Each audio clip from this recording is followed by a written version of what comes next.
Quand on quitte Madrid, dans n'importe quelle direction, les palais font place aux hangars, puis apparaît la campagne plus ou moins déserte.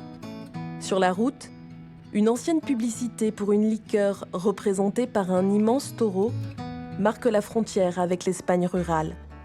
À Codilla, près de Tolède, la seule maison habitée de ce village abandonné est celle de Fernando Casillas. Pendant la période de l'industrialisation et de la mécanisation de l'agriculture, les gens ont commencé à partir. Et dans le village, il restait seulement mes oncles et quelques agriculteurs.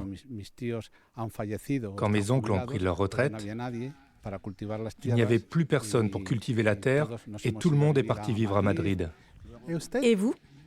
Je ne suis pas retourné ici pendant longtemps. Mais il y a 6 ou 7 ans, j'ai rénové la maison avec mes frères et nous venons ici passer les week-ends. À Codilla, pendant la guerre civile, tous les hommes de la famille ont été tués.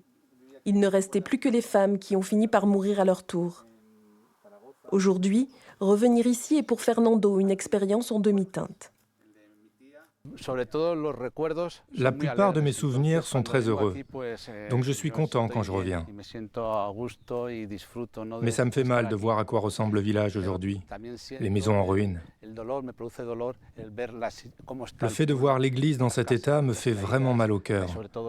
C'est l'église où j'allais chaque dimanche quand j'étais petit, et où un prêtre venait exprès pour dire la messe.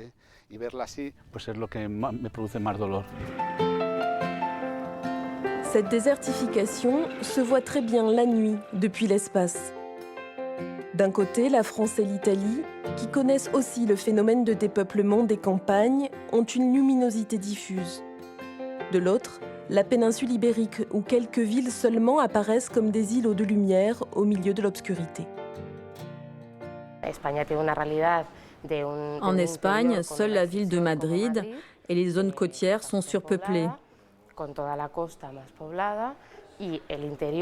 À part quelques exceptions, tout l'intérieur de la nation, comme la région de Castille et Léon, présente de très grandes superficies occupées seulement par de petits villages.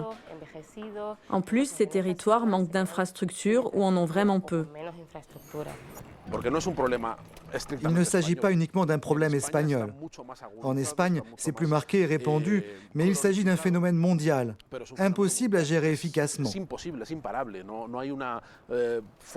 Toutefois, je crois que des politiques peuvent être mises en place pour aider ceux qui vivent encore dans une Espagne vide, dans des zones dépeuplées. Ils ne retourneront pas dans de petites villes, ils ne pourront pas reprendre les mêmes activités, ils n'auront plus le poids culturel et politique du passé. Mais au moins, ils pourront survivre.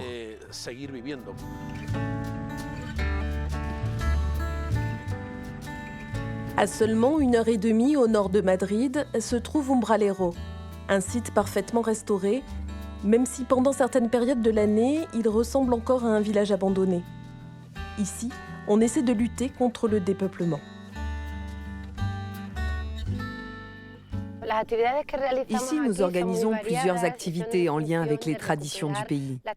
On fait une promenade à travers le village pour faire connaître les traditions locales, les raisons de l'abandon et comment ses habitants ont vécu. Il s'agit d'un véritable parcours ethnographique où l'on retrouve des lieux significatifs comme la forge, le lavoir, la maison-musée et l'école. Internet pourrait représenter une grande opportunité grâce au télétravail, mais en réalité c'est un problème. Il y a quand même plusieurs initiatives pour valoriser les zones rurales. L'Université de Saragosse, par exemple, propose un programme appelé Erasmus Rural qui permet aux étudiants de faire leur apprentissage dans un village pour montrer qu'il est possible de travailler en vivant dans un endroit peu peuplé.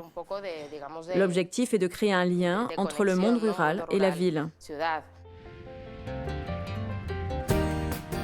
Le phénomène du dépeuplement des campagnes n'est pas spécifique à l'Espagne, mais il prend ici des proportions exceptionnelles. Peut-être que l'idée de repeupler les zones rurales est une pure utopie. Mais si l'on se tait et que l'on écoute bien, on découvre que le cœur de l'Espagne continue de battre, même au milieu de nulle part.